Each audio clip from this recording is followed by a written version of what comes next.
Pais Responsáveis Educam Juntos, um livro de Chris Polly, capítulo 2, parte C. Filhos adotivos.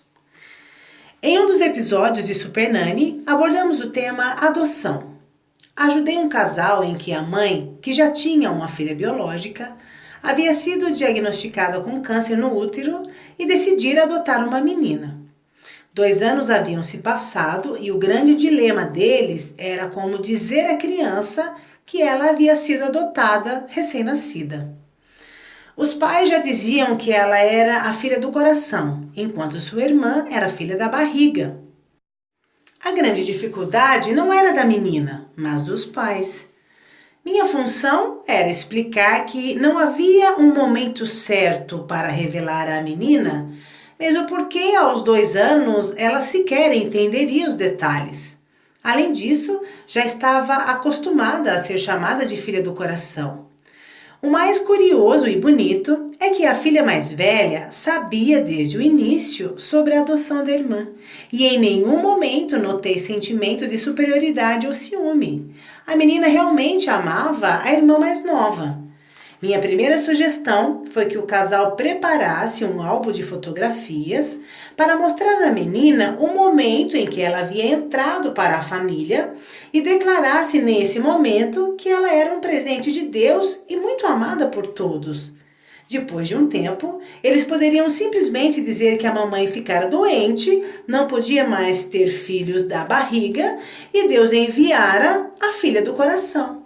O mais importante era tratar o assunto como algo natural. Houve um segundo programa com um caso de adoção. Foi a linda história de uma mãe divorciada que tinha 2 filhos. A moça trabalhava como voluntária num hospital e naquele lugar havia conhecido um menino, ainda no berço, que durante uma visita a segurou pela mão. A moça sentiu uma grande ligação com o menino, sem pensar 2 vezes, o adotou. Na época da gravação do programa, o garotinho já tinha 5 anos. A mãe biológica tinha um histórico de dependência química. Como efeito, ela era super agressiva e a mãe adotiva não tinha a melhor das estratégias para lidar com isso. Se você continuar assim, eu vou te devolver, era o que ela costumava dizer. O pobrezinho chorava desesperado diante da ameaça e prometia se comportar dali em diante. Tive de trabalhar muito ali.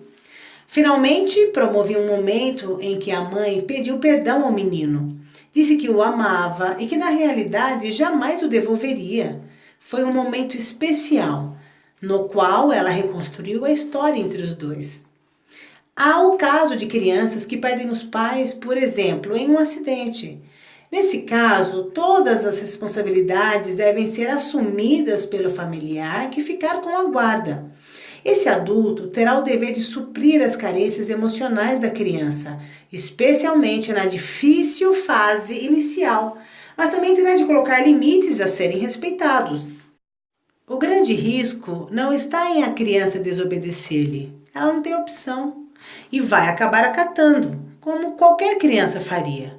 O risco verdadeiro é a educação promovida sem vínculo emocional. Se os tutores souberem como era o modelo de educação dos pais, devem prosseguir na mesma direção. Será muito mais fácil para a criança se ela continuar a obedecer, ter responsabilidades e respeitar a autoridade como fazia antes. Quando o modelo de criação muda radicalmente, surgem as dificuldades que se somam ao sentimento de falta dos pais. Aos tutores só lhe resta manterem-se firmes. Afinal, ninguém tem culpa do que aconteceu e a responsabilidade agora é deles. Eu me recordo de um episódio muito tocante com uma menina e seus 2 irmãos. Eles perderam ambos os pais para o câncer num espaço de muito curto tempo. Menos de 1 ano. A menina era mais velha, fruto do primeiro casamento da mãe, mas havia sido criada e cuidada pelo padrasto como a própria filha. O primeiro a morrer foi o padrasto, seguido pela mãe meses depois. As 3 crianças se viram sozinhas.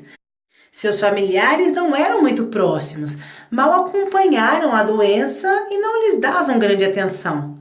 Para piorar, os tios tentaram separar os irmãos para adotá-los, contra a vontade das crianças. Mas a irmã mais velha decidiu trancar a faculdade e assumir a guarda dos irmãos. Quando visitei sua casa, já havia 2 anos que eles viviam dessa forma. Ela cuidava dos afazeres domésticos dos irmãos.